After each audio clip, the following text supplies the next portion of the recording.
En plaçant le 50e anniversaire de l'ouverture du Concile Vatican II sous le double signe de la nouvelle évangélisation et de l'année de la foi, le pape Benoît XVI a appelé l'Église entière à une relecture du demi-siècle écoulé.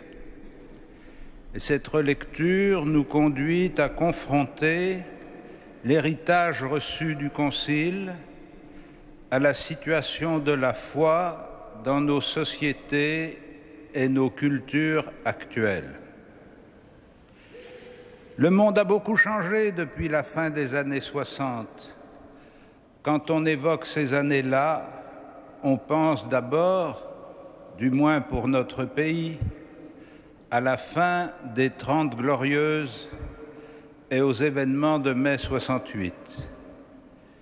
Ni nouvelle révolution française, ni coup du Saint-Esprit, mai 68 fut plutôt une sorte de fête païenne de la spontanéité, confondue avec une expression de la liberté. Pour un certain nombre de chrétiens, ce climat entraîna la rupture de multiples engagements et de liens vivants avec la tradition de la foi. Les effets de cette commotion culturelle ont troublé la patiente mise en œuvre des décisions du Concile. L'évolution religieuse de la France contemporaine et au-delà d'elle du monde occidental a été marquée par les suites de ces événements. L'Église a connu quelques avaries dans la tempête, pour reprendre la comparaison de Benoît XVI dans son discours aux cardinaux de décembre 2005. La fin des 30 Glorieuses est symbolisée aussi par une autre date, la guerre du Kippour en 1973 et le choc pétrolier qui s'ensuivit. Cette fois, le monde occidental était sorti de la glorieuse reconstruction de l'après-guerre pour entrer dans la pénurie énergétique et la crise, et pour plus longtemps qu'on ne le pensait alors. D'un côté, le vide spirituel du monde capitaliste, aspiré par le consumérisme, et de l'autre côté, le choc, l'échec anthropologique et culturel du bloc soviétique crée dans les années 1970 une situation nouvelle pour la foi. L'affaiblissement déjà évident des structures sociales porteuses de la foi, héritées de l'immense effort d'évangélisation de la deuxième moitié du XIXe siècle, dans les pays de mission comme en France, n'ont pas stérilisé la renaissance de la foi préparée par le Concile, comme certains ont cru pouvoir l'affirmer. Ils montraient plutôt le caractère prophétique du Concile, si on me permet cette expression employée trop souvent avec facilité.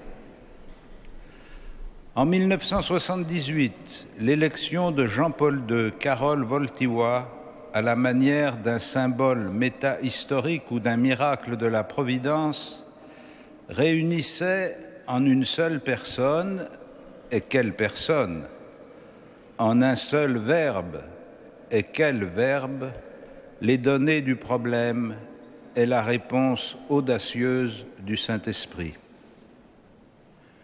Jean-Paul II était un père conciliaire qui avait contribué de manière essentielle à l'élaboration de la doctrine du Concile sur les rapports de l'Église et du monde moderne. Il était aussi un Polonais qui redonnait la parole devant les chrétiens occidentaux et le monde étonné, aux croyants bâillonnés et persécutés des soi-disant démocraties populaires. Ce retour imprévu du religieux, et plus précisément du christianisme, à l'avant-scène de l'histoire, après une éclipse de Dieu de plusieurs décennies sous l'influence exorbitante des totalitarismes, signait une évidence que l'on ne voulait pas voir. Le religieux n'était pas parti, il fait partie de l'humain. Il était refoulé, opprimé chez les uns, négligé chez les autres. Le retour du refoulé ne se produit jamais sans risque ni conséquence. Une des manifestations de ce retour du religieux refoulé apparut avec l'intolérance religieuse et politique de la révolution islamique de 1979. Elle est quasi contemporaine de l'installation sur le siège de pierre à Rome de Jean-Paul II, qui invita les hommes et les États à ne pas avoir peur du Christ. N'ayez pas peur, ouvrez toutes grandes les portes au Christ, à sa puissance salvatrice. Ouvrez les frontières des États, les systèmes économiques et politiques, les immenses domaines de la culture, de la civilisation, du développement. N'ayez pas peur, le Christ sait ce qu'il y a dans l'homme et lui seul le sait. Fin de citation. Entre ces années et nous, je voudrais mentionner encore deux événements qui marquent symboliquement l'état du monde tel qu'il est aujourd'hui, tel que nous devons le connaître et l'aimer pour lui annoncer l'Évangile. En 1989, la chute du mur de Berlin, entraînant l'effondrement de l'utopie du socialisme réel, invitait l'Europe et le monde à ce que Jean-Paul II a appelé un échange de dons. On ne peut pas dire qu'il fut très écouté. Ce qui fut célébré, ce fut plutôt la victoire d'un camp sur un autre. La démocratie libérale et l'économie de marché avaient gagné.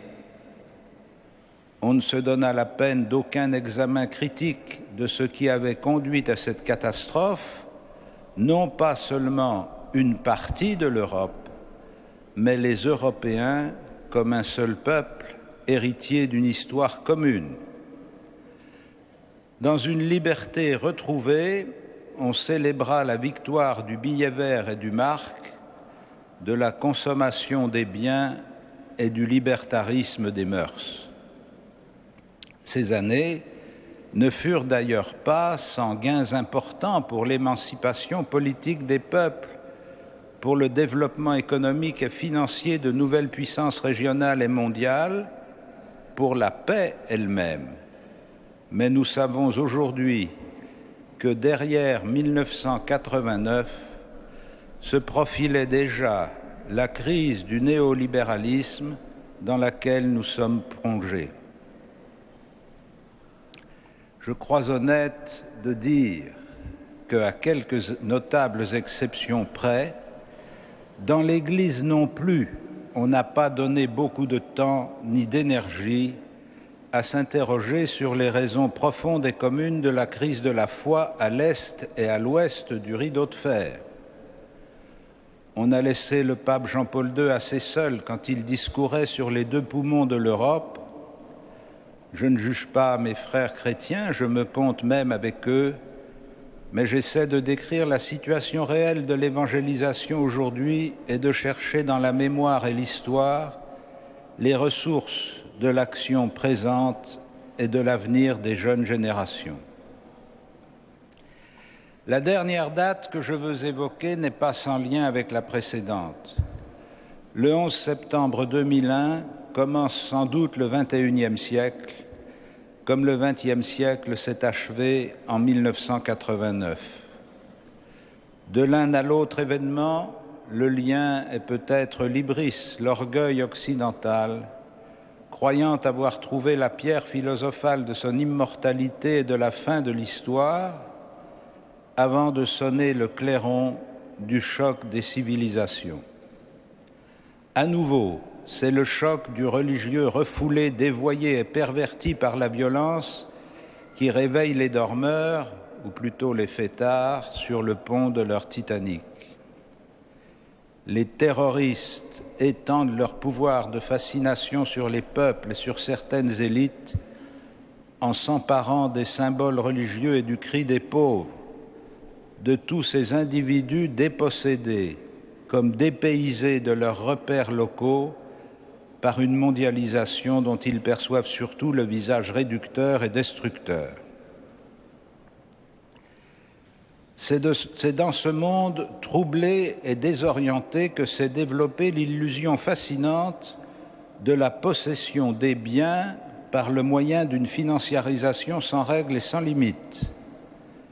Pour en limiter la portée, on a prétendu que c'était une bulle, un phénomène sans effet durable et profond. C'était en 2007, il y a 6 ans.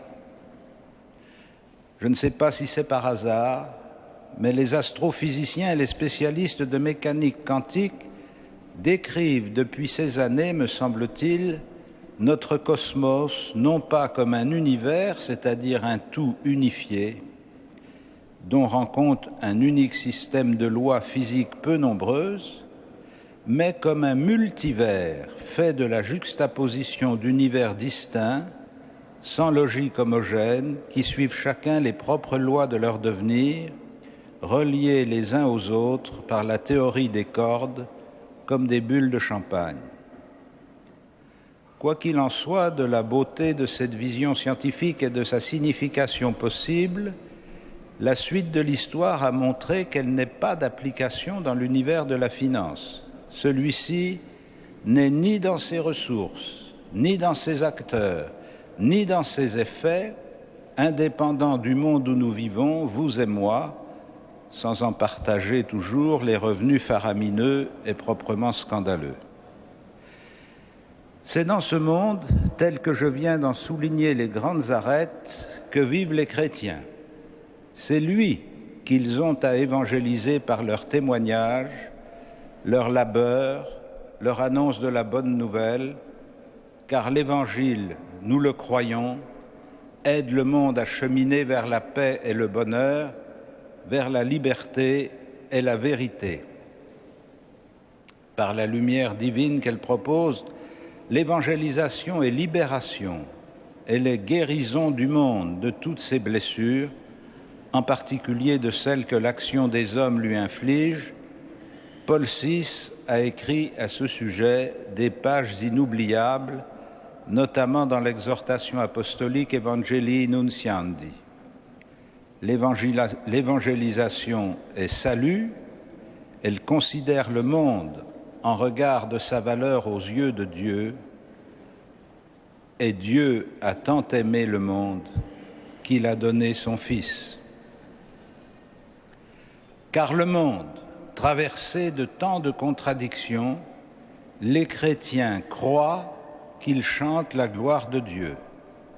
Selon la révélation, le Fils de Dieu est présent dans le monde. Il en est la lumière créatrice et sanctificatrice, généreusement et gratuitement communiquée depuis l'origine, comme le contemple saint Jean. Rappelez-vous le prologue de son évangile.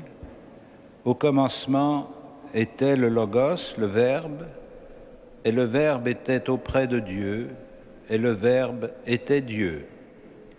Il était au commencement auprès de Dieu. Par lui, tout s'est fait, et rien de ce qui s'est fait ne s'est fait sans lui. En lui était la vie, et la vie était la lumière des hommes. La lumière brille dans les ténèbres, et les ténèbres ne l'ont pas saisie. Nous ne sommes pas les propriétaires de cette lumière qui illumine tout homme venant en ce monde, mais nous lui rendons témoignage comme Jean-Baptiste. Tous ne la reçoivent pas. C'est le mystère et le secret de la foi de chacun que Dieu seul connaît. Mais tous ceux qui l'ont reçu, je cite à nouveau saint Jean, tous ceux qui l'ont reçu, ceux qui croient en son nom, il leur a donné le pouvoir de devenir enfants de Dieu. Ils ne sont pas nés de la chair et du sang, ni d'une volonté charnelle, ni d'une volonté d'homme. Ils sont nés de Dieu. Et le Verbe s'est fait chair. Il a habité parmi nous. Nous avons vu sa gloire, la gloire qu'il tient de son Père comme Fils unique, plein de grâce et de vérité. Fin de citation. Évangéliser, c'est révéler la gloire de Dieu qui brille sur le visage du Christ pour illuminer tout homme. Comme saint Paul le disait aux Corinthiens, « Car ce n'est pas nous que nous proclamons, mais le Christ Jésus le Seigneur. Pour nous, nous sommes vos esclaves à cause de Jésus. En effet, le Dieu qui a dit que des ténèbres brille la lumière a brillé dans nos cœurs pour que les ténèbres brillent de la lumière et qu'elles soient illuminées de la connaissance de la gloire de Dieu qui est sur la face du Christ. » Saint Paul est ici d'accord avec saint Jean. Le monde chante la gloire de Dieu parce qu'il reflète la connaissance de Dieu qui brille dans le Christ. En s'incarnant, le Christ confirme et accomplit l'œuvre de la création et de la rédemption du monde. Non seulement il accomplit l'œuvre de Dieu, mais aussi la réponse de la créature qui, en lui, achève de répondre à sa vocation divine. La divino-humanité de Jésus n'est pas un mélange entre les deux natures de la créature et de la divinité. Elle est l'accomplissement inouï et désiré dans la personne du Verbe incarné de la capacité du monde. Mundus capax Dei. Le monde chante la gloire de Dieu dans la nuit de la Nativité à Bethléem. Homo capax Dei.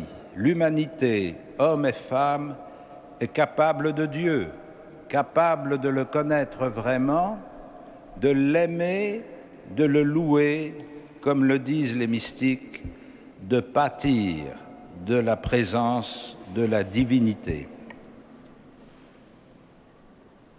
Dieu, personne ne l'a jamais vu. Le Fils unique qui est dans le sein du Père, c'est lui qui l'a révélé. Saint Irénée, évêque de Lyon au IIe siècle de notre ère, disciple de saint Polycarpe, lui-même disciple de saint Jean, commente ces mots de l'évangéliste dans un texte célèbre. Le Verbe s'est fait le dispensateur de la gloire du Père pour le profit des hommes, car c'est pour eux qu'il a accompli de si grandes économies, montrant Dieu aux hommes et présentant l'homme à Dieu, sauvegardant l'invisibilité du Père pour que l'homme n'en vînt pas à mépriser Dieu et qu'il eût toujours vers quoi progresser, et en même temps rendant Dieu visible aux hommes par de multiples économies, de peur que, privé totalement de Dieu, l'homme ne perdît jusqu'à l'existence. Car la gloire de Dieu, c'est l'homme vivant, et la vie de l'homme, c'est la vision de Dieu. Si déjà la révélation de Dieu par la création procure la vie à tous les êtres qui vivent sur la terre, combien plus la manifestation du Père par le Verbe procure-t-elle la vie à ceux qui voient Dieu. Fin de citation. Le salut que donne le Christ, c'est l'accomplissement de la vocation humaine que le péché empêche et voile à nos yeux. La gloire de Dieu se révèle à ceux qui accueillent le monde comme une parole de Dieu. Déjà, l'Ancien Testament exprimait cette conviction. Le psaume 19 tout entier est construit pour chanter l'unité de la parole de Dieu qui se révèle dans la création et dans la Torah d'Israël. Les exégètes reconnaissent dans ce psaume deux parties inséparables, un épithalame, un chant à l'époux divin dont la gloire est célébrée par la création sans qu'aucune parole ne soit prononcée, et un éloge de la loi, parole de vie qui guide les pas d'Israël, don de l'époux à l'épouse qu'il s'est choisi parmi toutes les nations.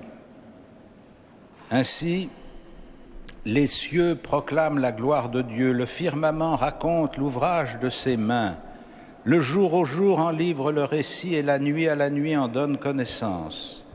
Pas de parole dans ce récit, pas de voix qui s'entendent, mais sur toute la terre en paraît le message et la nouvelle aux limites du monde.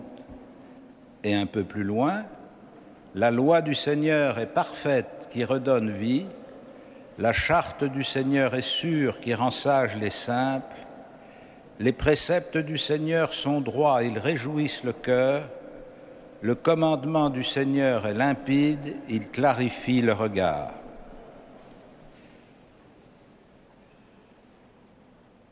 Pour Israël, la loi physique ou naturelle qui gouverne le monde avec ordre et beauté, celle qu'observent les savants, mais aussi les poètes et les voyageurs, chante la gloire du Logos, la parole divine, créatrice et providence.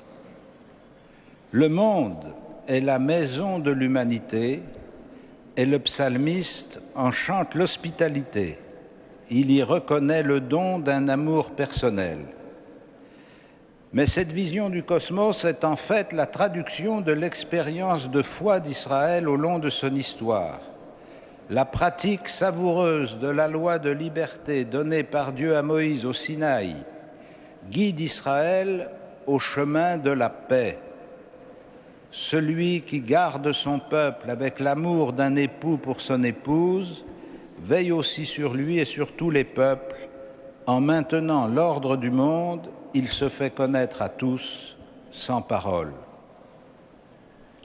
Mieux, en donnant à la régularité des lois du macrocosme le sens d'une intention amoureuse, le psalmiste rappelle la création et l'invite à répondre à la parole créatrice, à sa manière, dans une parole silencieuse.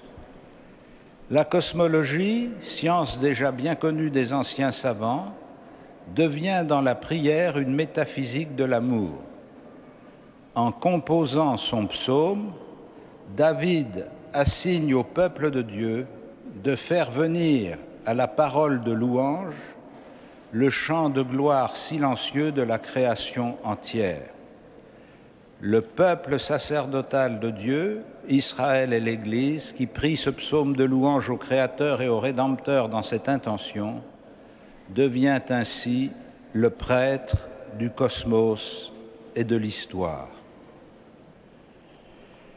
Bien sûr, la science du cosmos d'un savant d'aujourd'hui est bien différente.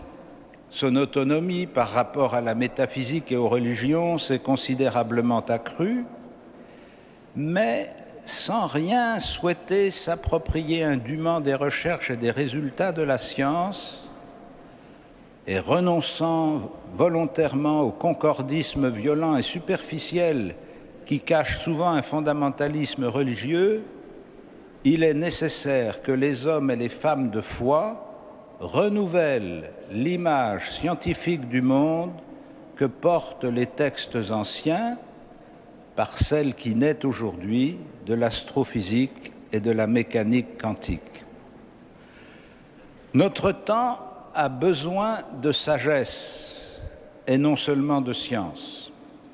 Les savants sont les plus compétents pour comprendre leurs théories et connaître la valeur des images et des métaphores auxquelles ils recourent pour en transmettre au public cultivé leur contenu souvent très abstrait. Aujourd'hui, je voudrais adresser un appel à ces scientifiques. Votre savoir ne pourrait en aucun cas nuire à la foi religieuse, comme le montre l'exemple de tant de chercheurs du plus haut niveau. Notre temps a besoin d'un humanisme laïque, comme il a besoin d'un humanisme issu de la sagesse de la foi. Mais un véritable humanisme ne peut se bâtir sans donner un sens métaphysique au cosmos que nous habitons et que nous mesurons par la pensée, car l'humanité a beau être tard venue dans un canton du monde, c'est elle qui en dit le nombre, la mesure et le poids. Croyants ou incroyants, chercheurs de vérité, que cet univers ait pour vous un sens ou non en lui-même, vous pouvez aider les hommes et les femmes de notre temps à exprimer le sens qu'il a pour eux. La science ne peut pas se réduire à être l'antichambre théorique de la technique, du commerce ou de la guerre. Elle trouve aussi un champ d'application ultime dans la quête du sens, qui ne relève pas de la science seule et de ses méthodes, mais qui ne peut pas se bâtir sans elle. Des scientifiques en quête du sens des théories scientifiques peuvent et doivent s'associer pour cela avec des philosophes, avec des experts des sciences humaines, mais aussi, je le crois d'expérience, avec des théologiens, car la théologie véritable n'est pas une dogmatique aveugle à l'expérience, elle est la foi qui cherche à comprendre, elle est l'intelligence de la foi. À moins de séparer complètement recherche du sens et quête de vérité, ce qui serait une catastrophe pour notre culture, la métaphysique du monde, laïque ou religieuse, ne peut ignorer la recherche scientifique et ceux qui la mènent.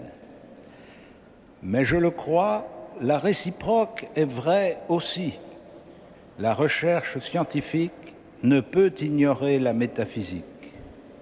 Ce que faisait le psalmiste, écouter le monde qui chante la gloire de Dieu, est une tâche qui, à travers toutes les ruptures épistémologiques, demeure au cœur de la civilisation et de la culture démocratique du dialogue et du débat, car la connaissance du monde nous humanise. Croire et savoir sont deux dimensions indéracinables de l'être humain parlant et désirant. Elles sont en interaction en chacun, mais elles sont toutes deux indispensables à la vie de l'esprit et à son développement. La prétention universaliste du christianisme qu'on lui reproche parfois est largement liée à cette conviction que les sciences humaines confirment. Elle permet la confrontation permanente de sa conviction à la critique et à son évolution. La foi conduit à une lecture spécifique de l'ordre du monde. Elle peut parfois se bloquer sur des expressions scientifiques ou métaphysiques dépassées. Elle doit s'en affranchir, mais une foi qui serait sans vision du monde serait une foi sans chair et sans histoire, sans rationalité et sans débat. Une culture qui se représente le monde sans Dieu, sans référence à Dieu ou sans sagesse métaphysique, perçoit la lecture chrétienne du monde comme indûment intrusive, car elle suppose que le monde se suffit sans aucune référence externe à lui-même. Le christianisme peut apprendre beaucoup sur Dieu et sur le monde à partir de cette critique. La présence de Dieu au monde, à la fois, le déracine et l'enracine. Si Dieu est, le monde n'est pas tout. Mais si Dieu est-il séparable du monde qu'il a créé? Et alors, le monde n'est-il pas aussi, en un sens, tout dans sa relation à son Créateur? L'affirmation de Dieu, le monde chante la gloire de Dieu, peut sans doute être vécue comme une quête inachevée, y compris dans le contexte de la civilisation de l'immanence. S'agit-il d'une affirmation objective, d'une vérité dont on couche la démonstration par écrit, en face de soi, ou d'une parole née d'un incessant dialogue interpersonnel de celui qui parle avec Dieu qui se révèle? Un témoignage peut nous éclairer en termes plus simples. Il s'agit d'un grand scientifique qui fut titulaire de la chaire de géodynamique du Collège de France, un des fondateurs de la théorie de la tectonique des plaques, Xavier Lepichon. Il a confié dans son livre « Aux racines de l'homme, de la mort à l'amour » le témoignage de deux accès à Dieu qui éclairent notre discussion et que je résume brièvement en le citant. Le 2 août 1973, je participais à la première plongée au cœur du rift océanique au milieu de l'Atlantique, dans le bathyscaphe Archimède. J'ai écrit dans ma relation de cette expérience l'émerveillement qui me saisit devant cet extraordinaire paysage caché sous près de 3000 mètres d'eau. Le chaos volcanique surgit des entrailles de la Terre, dans la vallée où se fabriquent les nouveaux fonds océaniques, entre les lèvres des plaques qui s'écartent, évoquait irrésistiblement pour moi la Genèse. Déjà, la vie s'était installée au milieu de gigantesques cascades de lave qui semblaient avoir été instantanément figées dans leur progression, comme sous la baguette de quelque enchanteur. 10 ans de recherche m'avaient conduit à cet aboutissement et tout naturellement, ma prière montait en action de grâce. La présence de Dieu me paraissait si manifeste dans cette terre vierge de tout regard humain qui semblait s'offrir à moi, comme si elle m'avait toujours attendu. 2 mois seulement après l'émerveillement qui m'avait saisi devant la beauté cachée du rift, je découvrais dans la maison des mourants de Mère Teresa de Calcutta que j'étais immergé dans un monde de souffrance. Comme je l'ai raconté dans un autre livre, c'est la rencontre avec un enfant mourant de faim qui m'ouvrit les yeux. Les sœurs m'avaient confié la seule tâche que je pouvais remplir, donner à manger à un petit garçon ramassé 15 jours plus tôt dans la rue et qui allait mourir. Avec mes enfants, j'avais appris à donner à manger à la cuillère. Je sais deviner au mouvement des lèvres, de la langue, à quel moment on peut introduire un peu de nourriture délicatement. L'approche de la mort avait ramené cet enfant sans âge à l'état d'un tout petit, émacié, replié dans la position du fœtus. Toute sa vie s'était réfugiée dans ses yeux, des yeux immenses qui me regardaient sans ciller. La souffrance avait fait irruption en moi. Elle avait tout balayé. Était-il possible qu'il y eût tant de souffrance autour de moi? Debout sur la crête de la civilisation scientifique et technologique, je n'avais pas eu un regard pour les débris rejetés par le flot. Et soudain, un déchet de ma civilisation, cet enfant, était devenu pour moi une personne, la personne la plus importante de ma vie. Fin de citation.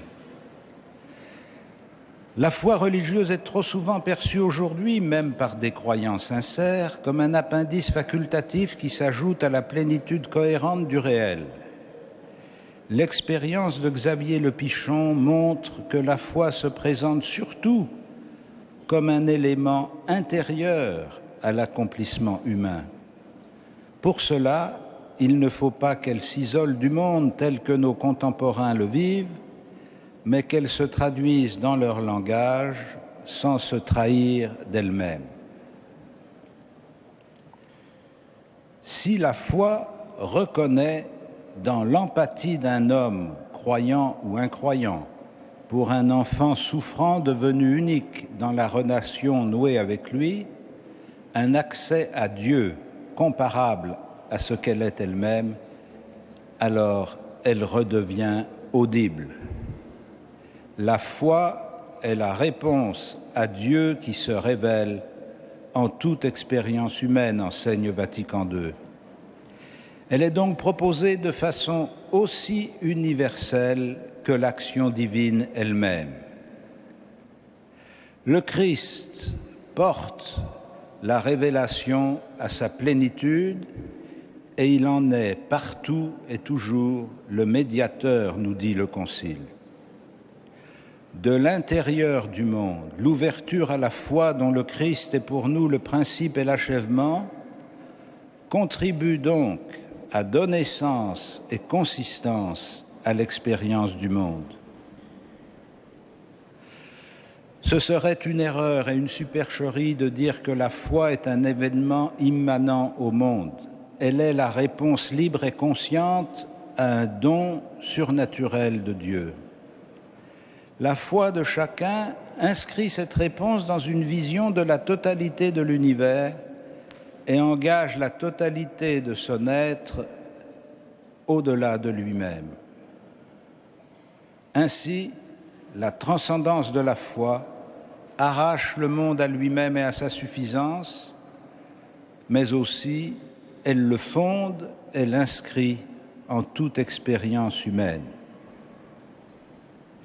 La foi chrétienne ajoute encore à cette difficulté par sa conviction de donner un sens à la totalité du réel. C'est l'expérience de Xavier Le Pichon, passant de la contemplation du rift, où la vie surgit avec magnificence dans des conditions improbables, à la louange du Créateur. Mais cette conviction chrétienne, qui s'appuie évidemment sur la foi en Dieu créateur, inclut aussi une vision du cheminement de l'histoire naturelle, humaine et surnaturelle vers un accomplissement préparé par l'histoire, mais non prescrit d'avance, ce que nous appelons l'eschatologie. C'est ce qu'exprime Gaudium et Spes par la logique et la méthode de ce document important du Concile. Action humaine et action divine sont inséparables et constamment mêlées. Vatican II exprime ainsi déjà le contenu et les conditions de ce que nous appelons maintenant la nouvelle évangélisation.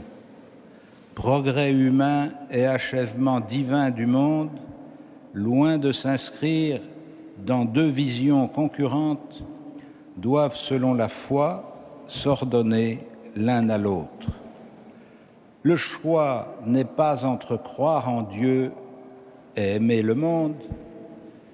Le choix est entre avoir ou ne pas avoir une ambition de plénitude pour le monde, ambition que nous ne pouvons pas concevoir hors de Dieu. En disant cela, la foi, implicite ou explicite, est fidèle à elle-même et à la raison. Elle devient audible et évangélisatrice. Certes, nous dit le Concile, nous savons bien qu'il ne sert à rien à l'homme de gagner l'univers s'il vient à se perdre lui-même, mais l'attente de la nouvelle terre, loin d'affaiblir en nous le souci de cultiver cette terre-ci, doit plutôt le réveiller. Le corps de la nouvelle famille humaine y grandit, qui offre déjà quelque ébauche du siècle à venir.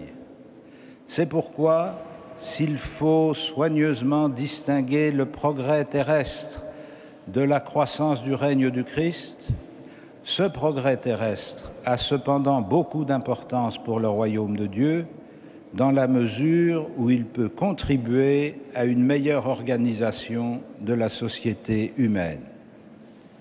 Mystérieusement, le royaume est déjà présent sur cette terre Il atteindra sa consommation quand le Seigneur viendra. » Fin de citation.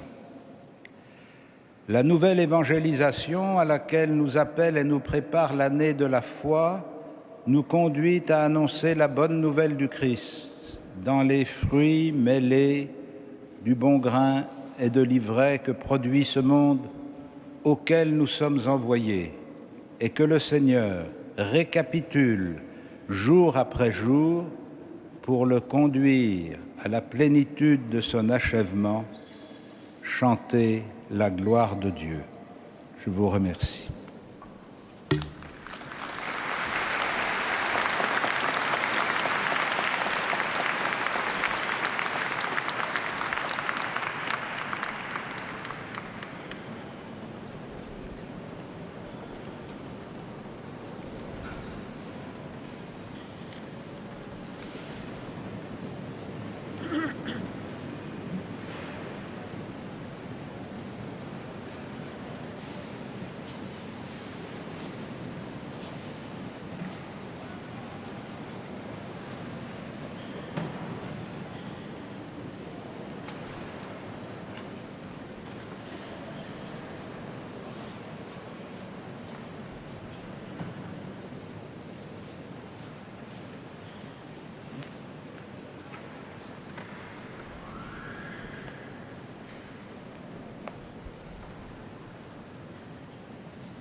Béni sois-tu, Seigneur Jésus, présent dans le Saint-Sacrement de l'autel. Béni sois-tu, toi, la parole de Dieu, le Verbe, présent depuis les origines du monde, coopérant avec le Père pour accomplir son dessein de susciter face à lui un vis-à-vis qui soit porteur de son image. Béni sois-tu pour ce long travail de milliards d'années dont nous avons aujourd'hui une connaissance plus scientifique, mais dont le sens, l'expression du projet d'amour de Dieu sort renforcé de cette meilleure connaissance.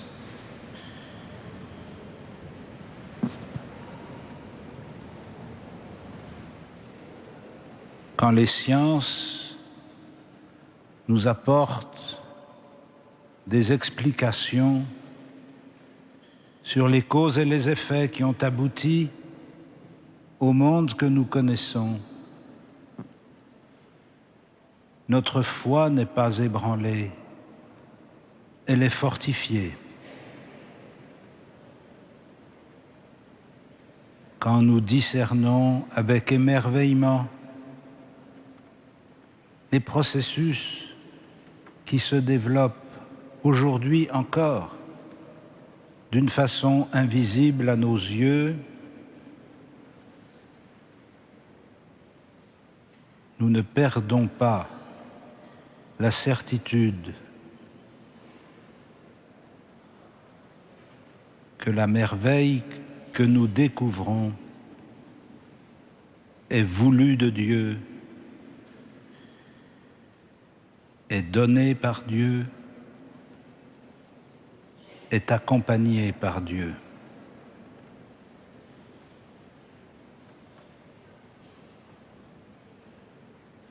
Mieux nous connaissons le monde, plus nous pouvons être émerveillés de sa complexité, plus nous pouvons rendre grâce à Dieu de ce qu'il manifeste à nos yeux.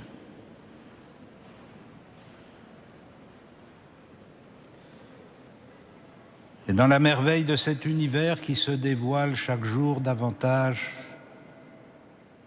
d'une façon que nous ne pouvons que difficilement imaginer,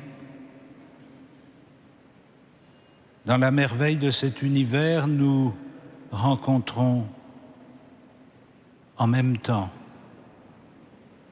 l'œuvre de mort qui s'accomplit concurremment avec l'œuvre de vie. Car nous le savons, l'immense progression de l'univers consume les éléments précédents.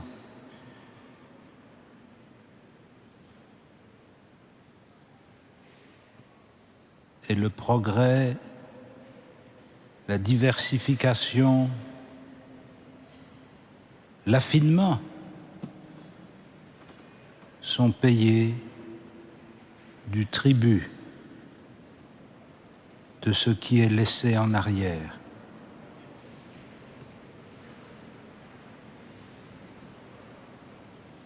Notre foi en Dieu et le regard qu'il nous conduit à poser sur l'homme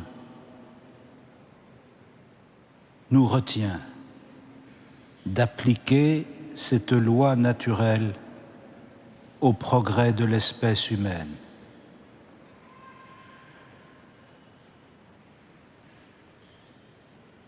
Que nous importe si l'évolution repose sur la disparition des éléments précédents.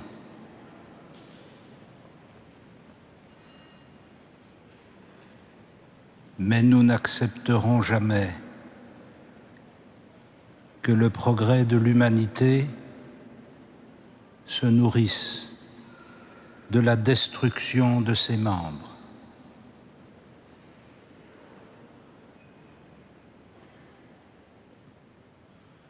La société humaine n'obéit pas aux lois de la sélection naturelle, ne doit pas obéir aux lois de la sélection naturelle, ne doit pas promouvoir une élite humaine en occultant les victimes humaines sur lesquelles cette élite se développe. Tout être humain devant Dieu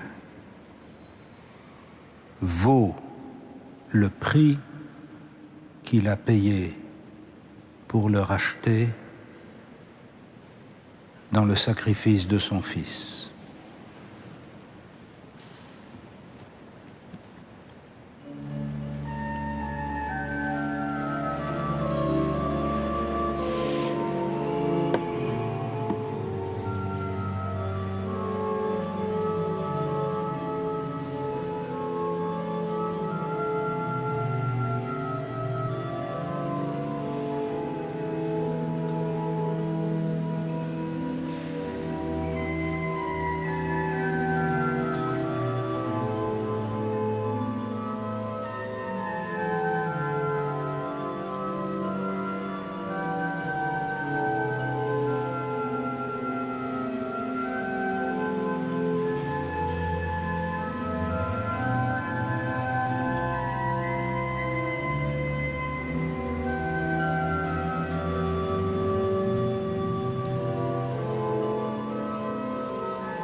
Béni sois-tu, Seigneur Jésus, présent au Saint-Sacrement de l'autel.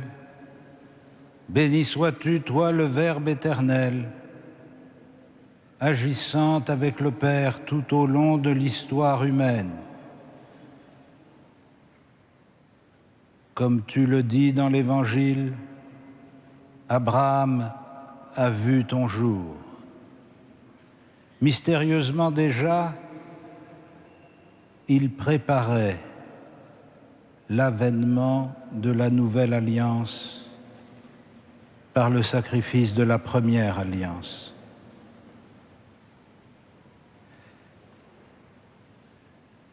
Tout au long des siècles et du chemin suivi par le peuple d'Israël, Dieu, comme le dit saint Irénée, a voulu accoutumer les hommes à lui comme il s'accoutumait aux hommes.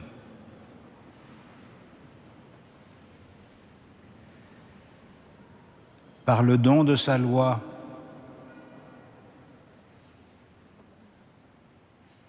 il ouvrait le chemin de la vie à ceux qu'il avait choisis.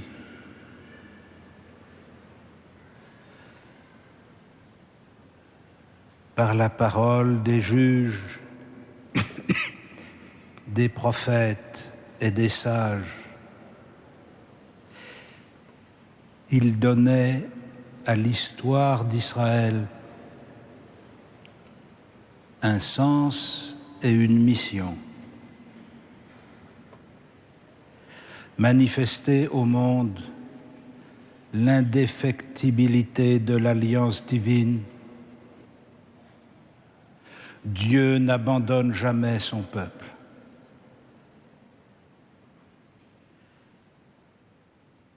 Par les mots qu'il lui donnait, il lui permettait de rendre grâce pour cet amour indéfectible et l'émerveillement devant la création se transforme en émerveillement devant le développement de l'histoire de la révélation achevée dans le Fils éternel, Jésus de Nazareth, mort et ressuscité pour nous. Par la puissance de l'Esprit, à notre tour, nous sommes associés à cette contemplation de l'action de Dieu à travers les siècles de l'histoire humaine. Par le don de l'Esprit, nous sommes entraînés à notre tour à opérer un discernement entre ce qui vient de Dieu et ce qui vient du mal. Par la puissance de l'Esprit, nous sommes envoyés pour annoncer aux hommes une espérance inouïe, la liberté humaine peut choisir le chemin de la vie. Par la puissance de l'Esprit, chacun et chacune d'entre nous est appelé aujourd'hui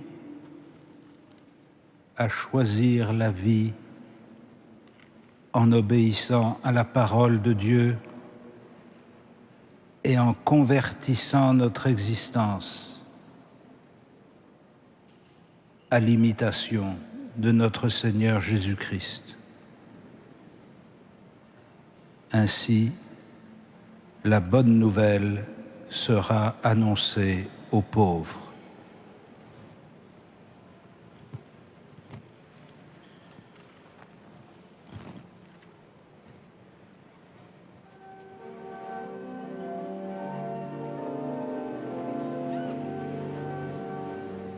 Seigneur, ne nous traite pas selon nos péchés. Seigneur, ne nous juge pas selon nos offenses. Que descende sur nous ta miséricorde. Seigneur, ne nous traite pas selon nos péchés. Seigneur, ne nous juge pas selon nos offenses. Que descende sur nous ta miséricorde. Aide-nous, Seigneur, ô Dieu notre Sauveur, délivre-nous pour la gloire de ton nom. Seigneur, ne nous traite pas selon nos péchés. Seigneur, ne nous juge pas selon nos offenses. Que descende sur nous ta miséricorde.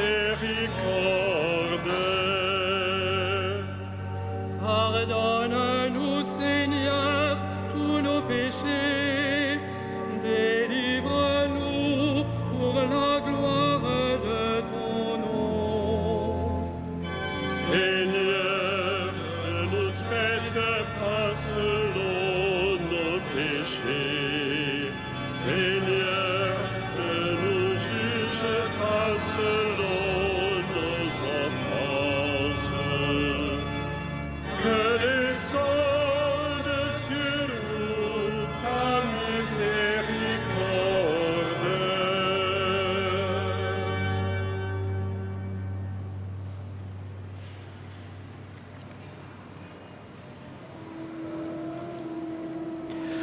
Tantum ergo sacramentum. Veneremur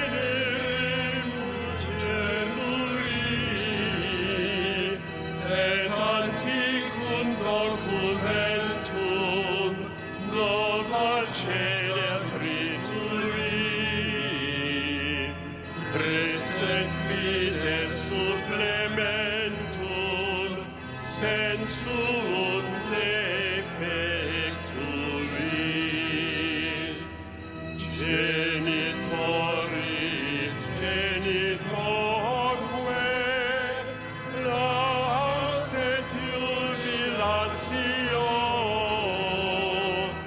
salus honor virtus quoque sit et benedictio, procedenti ab utroque comparsit laudatio. Amen.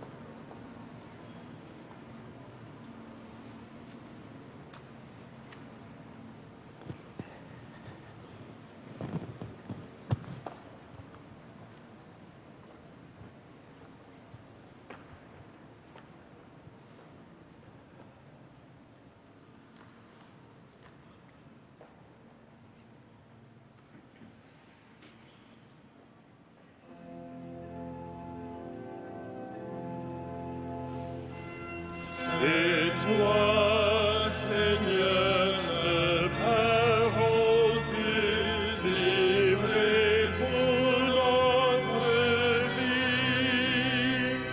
C'est toi, Seigneur, notre unité, Jésus ressuscité.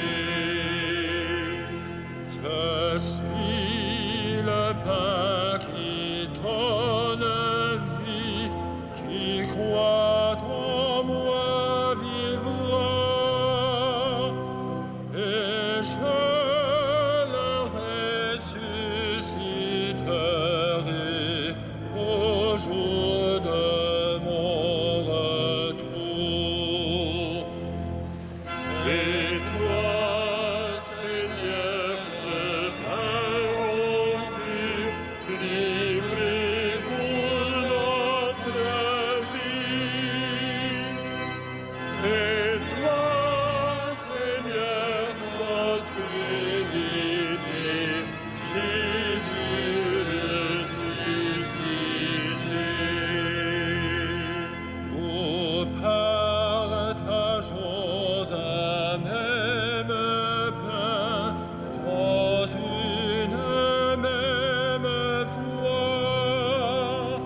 Jesus.